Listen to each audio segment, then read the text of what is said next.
El tema de hoy se trata de la depresión. Y a mí en lo personal me gusta mucho ese tema porque yo he estado ahí. Yo hace años he sufrido una depresión muy grave y por lo mismo ese era uno de los factores o de las razones por que yo me metí desde la ingeniería, que no tiene nada que ver con ese asunto del desarrollo humano.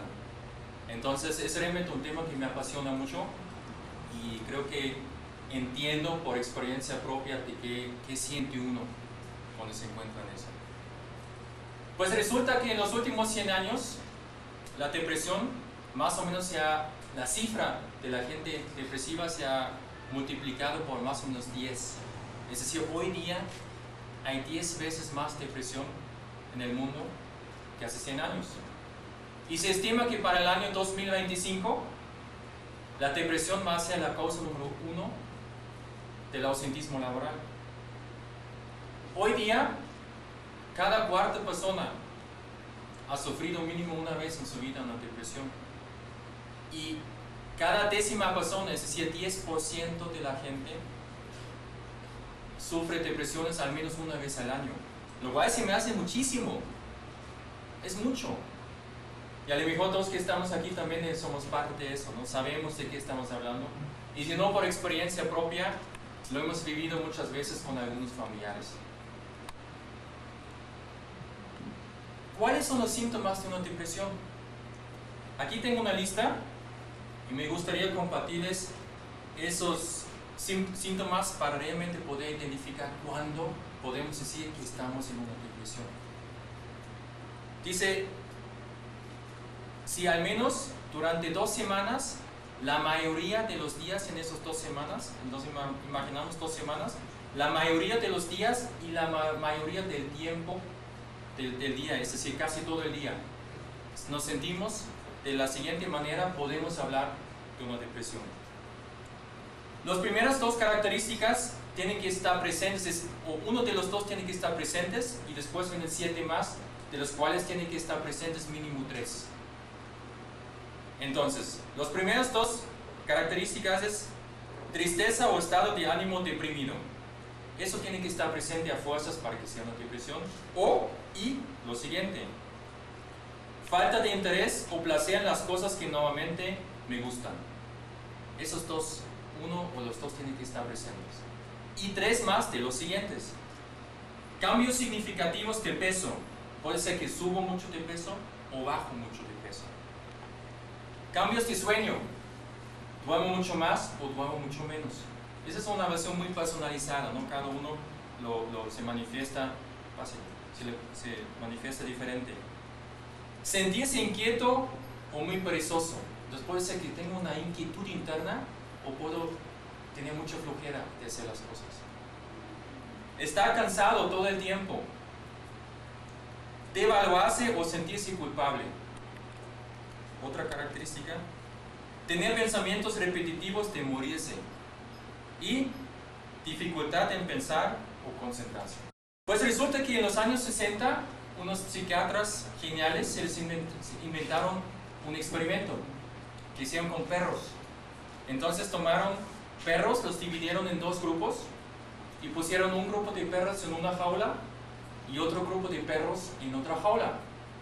Y lo que hicieron con los perros era que les dieron choques eléctricos leves que les causaban incomodidad. En el primer grupo, en las 2 jaulas pusieron varios botones. En la primera jaula resultó que un botón sirvió para apagar los choques. Y en un momento algún perro lo tocó por accidente y después empezaron a aprender los perros que ese era el botón con el cual podían apagar los choques. Y en un momento, cuando ya está más avanzado y los perros ya sabían, se abrió la jaula y cuando vinieron estos choques todos los perros salieron, brincaron al otro lado, en otra jaula, para ponerse a salvo. En el segundo grupo, en la segunda jaula, era la misma constelación, pero no había un esquema, no podían descifrar los perros cuál botón era, porque constantemente cambió, constantemente era otro botón. Incluso se llegó al punto donde ningún botón funcionó para apagar los choques. Entonces los perros se pusieron bien inquietos porque no funcionó. No tenían control sobre la situación. Y en un momento se empezaron a encoger y ya no se movían. Y vinieron los choques y ya no se movían. ¿Y qué creen que pasó cuando se abrió la jaula? No salieron. No salieron. Aprendían aprendían una indefensión. ¿Cómo se llama? Indefensión. Aprendían que ya no se podían defender. Se pusieron paralíticos, en parálisis frente a esa situación. Eso es lo mismo que la depresión. La depresión es una indefensión aprendida. Todavía no sabemos qué hacer y nos quedamos paralizados. Y cuando hay una forma de salir, no la tomamos. Por regular, nos quedamos ahí. Tremendo, ¿no? Pero así lo hacemos. Y lo podemos ver también en otras personas. Cuando están adentro, realmente no se mueven, aunque haya una salida. Y eso de los perros se me hace algo muy ilustrativo, ¿no? Antes de entrar en las diferentes formas de salir de una depresión, me gustaría tocar algunas características o algunas cosas que no tienen influencia sobre la depresión, que a lo mejor pensamos que sí. Lo primero es el dinero. El dinero, el nivel socioeconómico no influye en que si estoy propenso a la depresión o no. De hecho, resulta que en varias estadísticas se ha podido mostrar que la gente de niveles más altos está más propensa a la depresión, porque no tienen que luchar por la vida y empiezan a rumiar, porque tienen mucho tiempo.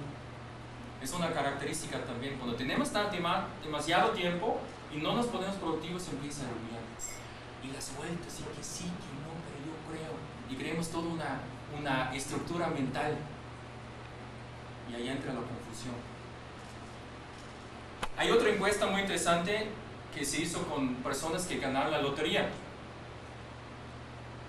Resulta que al inicio, cuando ganaban, pues una felicidad tremenda, ¿no? Pero resulta que en promedio, después de solo un mes, llegaron al mismo nivel de felicidad que tenían antes. Y aquí cuando hablo de felicidad, hablo de un estado que es como algo de opuesto de la depresión. Si yo estoy feliz o tengo una vida feliz, plena, satisfactoria, realmente no puedo llegar a una depresión. La depresión es como la emoción negativa que me quita la felicidad en la vida. Entonces resulta que después de solo un mes, la gente estaba igual. Otra encuesta importante o interesante que se hizo con personas muy ricas. Allí hablamos de personas que tienen como 10 millones de dólares y más. Era una encuesta con 300 personas. Resulta que la mayoría de ellos dijeron que estaban más felices antes que después, antes que tenían ese dinero que después. ¿Por qué? Porque tenían mucha responsabilidad ahora. Y sobre todo, y aparte había mucha gente que les tenía envidia. Entonces su vida se volvió más complicada, ya no era tan simple. Entonces el dinero no es... Porque a veces creemos, no, pues esa persona más rica debe estar más feliz. No es así. Cuando hablamos de dinero, hablamos, o cuando hago esta comparación, hablo que no comparo con pobreza extrema, esa es otra cosa, ¿no? Hay que salir de pobreza extrema para tener más o menos para vivir normal, pero con eso más adelante ya no hay más en nuestro nivel de felicidad. El otro es el atractivo físico. A veces creemos que la gente más guapa es más feliz. Y de hecho cuando preguntamos a gente bien parecida, oye, ¿te hace feliz que estás así tan bien parecida? Va a decir que sí. Pero cuando preguntamos a gente bella, ¿por qué eres feliz o qué te hace feliz? Nadie dice porque soy guapo. Entonces no va por ahí tampoco. A lo mejor cuando nos hacemos una cirugía, temporalmente nos sentimos mejor, pero a largo plazo no cambia nada. Y disculpen los cirujanos ¿cómo se llama? Estéticos, que les quito la chamba aquí. Otra cosa, si estamos casados o no casados. Los que a lo mejor estamos casados van a decir, por supuesto estoy más feliz. Pero resulta que en promedio hay un poquito más de felicidad sí en los casados, pero es muy poquito. Porque hay otros que dicen, no manches, que si me casé, mi vida es un infierno. Yo sé que aquí no pasa eso, ¿verdad? Es otra gente, pero suele pasar. La gran diferencia es, en el momento que nos casamos, ¿qué es nuestro propósito? Si realmente lo tomamos como un inicio de empezar a trabajar en el amor, porque el amor se forma, se crea, no viene automático. El enamoramiento sí, pero el enamoramiento es algo artificial. Me enamoro de un ideal, de una persona ideal, que no es real. Por eso la palabra enamoramiento. Es así. Pero el amor real hay que formar, hay que trabajar en él. Y los que se casan y dicen, ya lo hice, ya me casé, ya. Todo lo demás ya va a estar bien. Eso no funciona, es lo opuesto. En ese momento hay que empezar a trabajar para que haya un amor. El amor se hace, no viene solito. Entonces la diferencia, entonces por esos dos polos a lo mejor, en promedio, el estar casado no nos hace realmente más feliz. Poquito, pero es muy poquito la diferencia.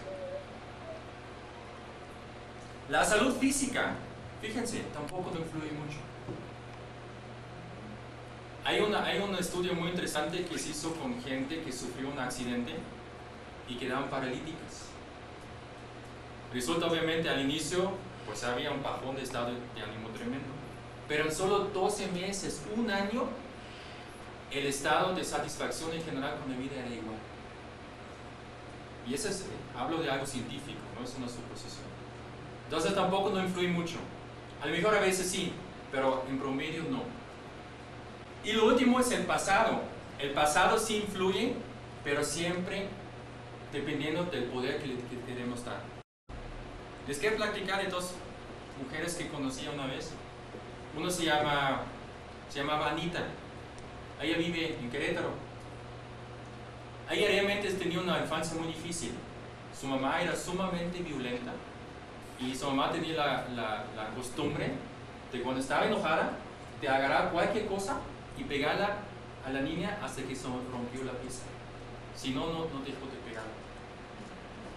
A los 12 años fue violada por un tío de ella. A los 15 conoció a un novio, a los 16 se fugó de la casa, se casó con él, tenían 2 hijos, a los 23 se entera que ha sido infiel, que tenía varias otras mujeres, se separan, a los 13 años se casa otra vez, tiene otro hijo, y a los 35 la misma historia. El esposo le está infiel y la deja.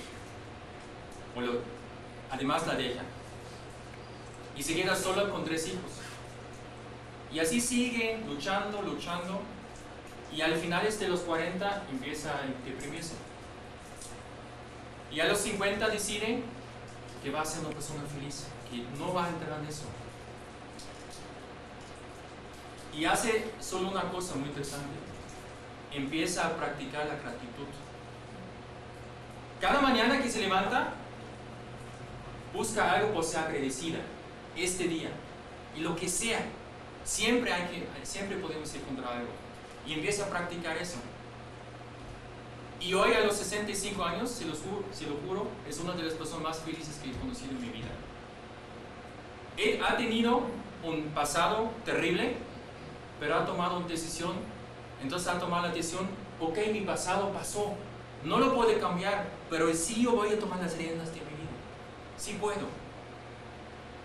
Por otro lado, otro ejemplo es Leti. Leti vive en San